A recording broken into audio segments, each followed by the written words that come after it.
Kwe Nino José Thibault, directrice adjointe du secteur éducation.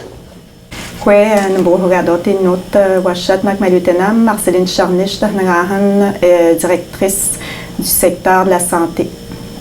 Bonjour, nous sommes réunis aujourd'hui, Marceline et moi, pour vous parler de la vaccination de la clientèle des jeunes de 12 à 17 ans qui fréquentent les écoles d'ITOM. Cette vaccination a débuté l'an dernier, il y a eu une première vague et cette année, on recommence notre partenariat pour tenter de vacciner le plus grand nombre possible de notre clientèle au niveau de nos écoles. C'est une vaccination qui n'est pas obligatoire, mais qui permet une meilleure protection pour l'ensemble de la communauté. Le consentement parental est nécessaire à cette vaccination pour les jeunes de 12 et 13 ans. Pour les jeunes de 14 ans et plus, c'est leur consentement à eux qui est demandé.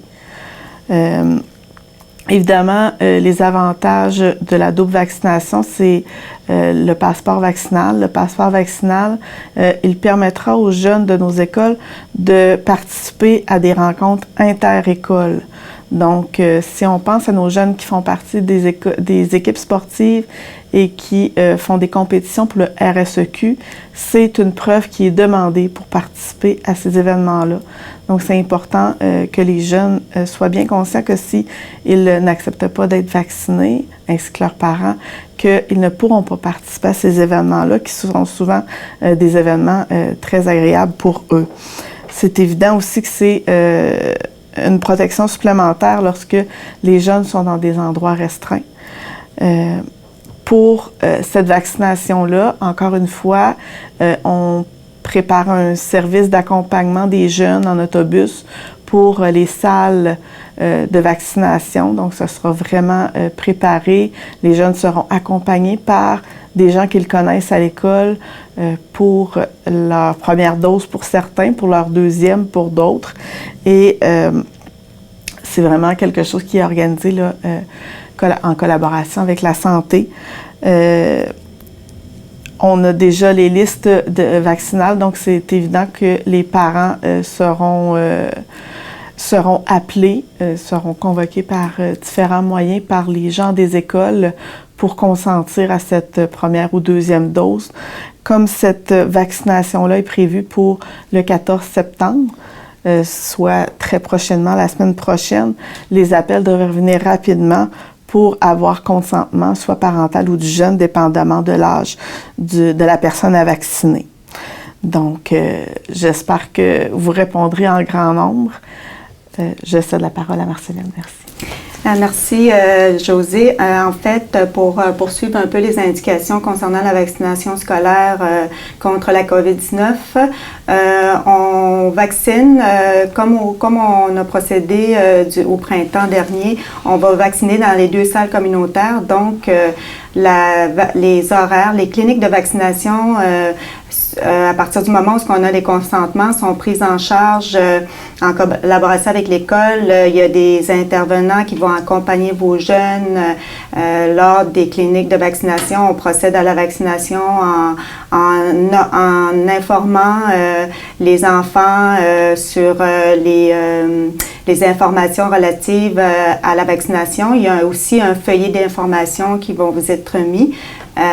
Format papier. Donc, il y a également un transport scolaire, comme on disait, qui va être prévu à cet effet.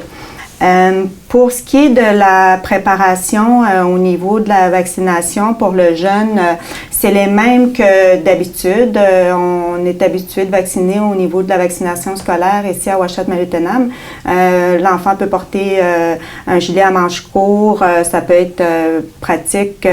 Il peut aussi, on recommande de bien manger le matin. Il n'y a pas d'indications supplémentaires relatives à ce type de vaccin.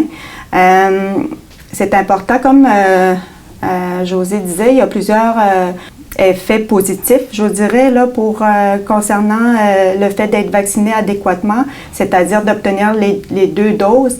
On connaît aussi l'ampleur de la situation partout maintenant, considérant qu'on a le variant Delta qui est en circulation de façon majoritaire là, dans les cas.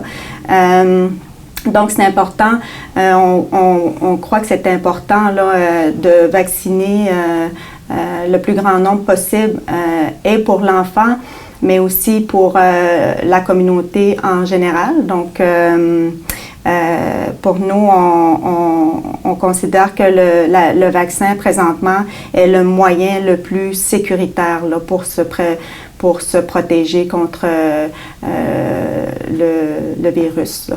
Je vais terminer peut-être en donnant l'information concernant si jamais vous avez des questionnements ou vous avez une demande d'information en lien avec la vaccination.